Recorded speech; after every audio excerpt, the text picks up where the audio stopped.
It all began in exile. In the silence of an island called Patmos, God opened a window in time to show us what is to come. It is not a fable, it is not science fiction. It is the final warning for humanity. Walking on the edge of the abyss,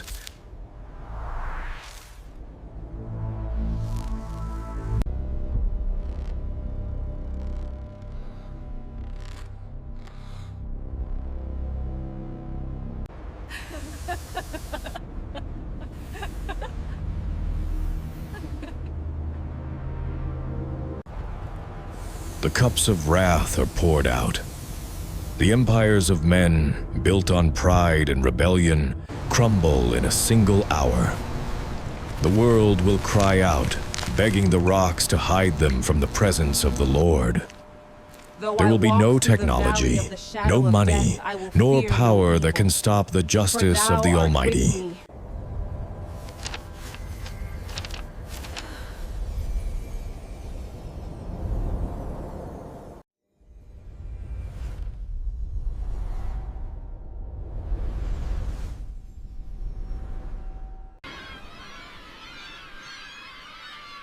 Imagine being completely alone in exile, forgotten by the world but watched by heaven. Year 95 AD, the Roman Empire, under the iron hand of Domitian, attempts to crush the Christian faith. On a barren, rocky island called Patmos lies the last living witness of Jesus, the Apostle John. He is already an old man. His tired hands from writing letters to the churches now rest on the cold stone. It seemed like the end of the story. It seemed that darkness had won, but God always keeps his strongest message for the darkest night. What happened in that cave was not a dream. It was not a product of loneliness. It was a rupture in reality. The veil that separates the natural from the supernatural was torn, and John received the heaviest charge in history. Write the things you have seen, the things that are, and the things that will be after these. Welcome to the book of Revelation. It is not a scary story. It is the story of how evil ends.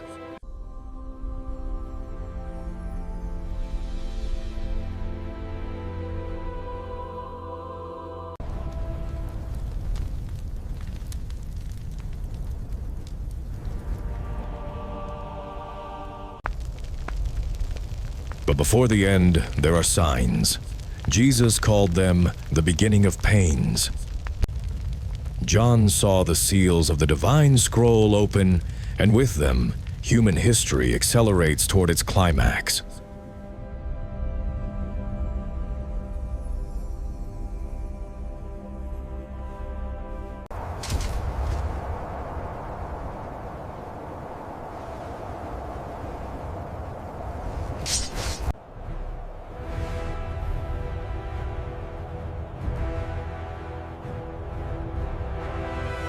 For the light, for the realm. The time has come to strike down our enemies and usher in a new dawn.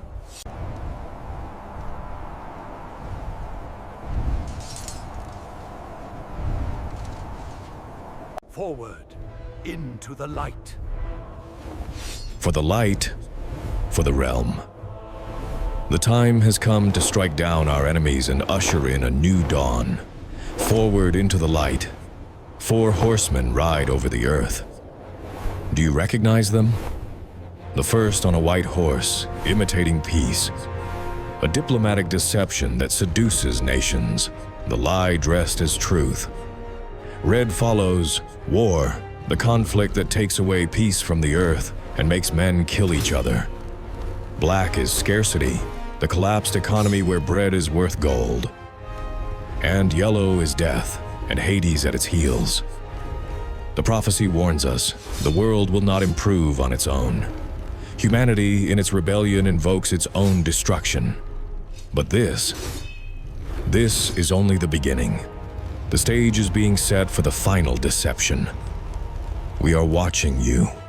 Dissent will not be tolerated. Dissent will not be John saw a beast rising from the sea. Today we call it the Antichrist. But it will not come with the appearance of a monster at first.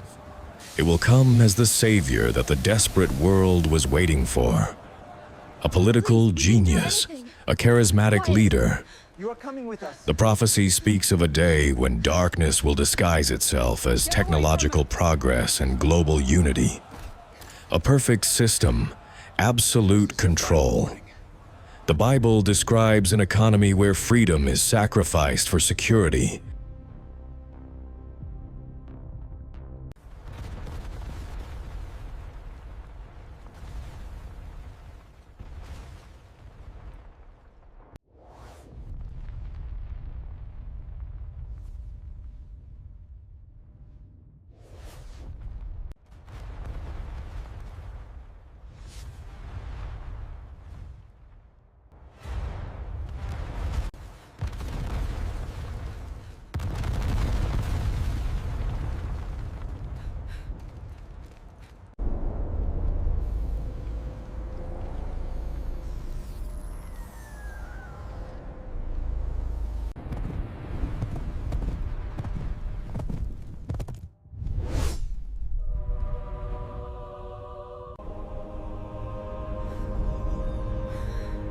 And made everyone, small and great, rich and poor, to bear a mark.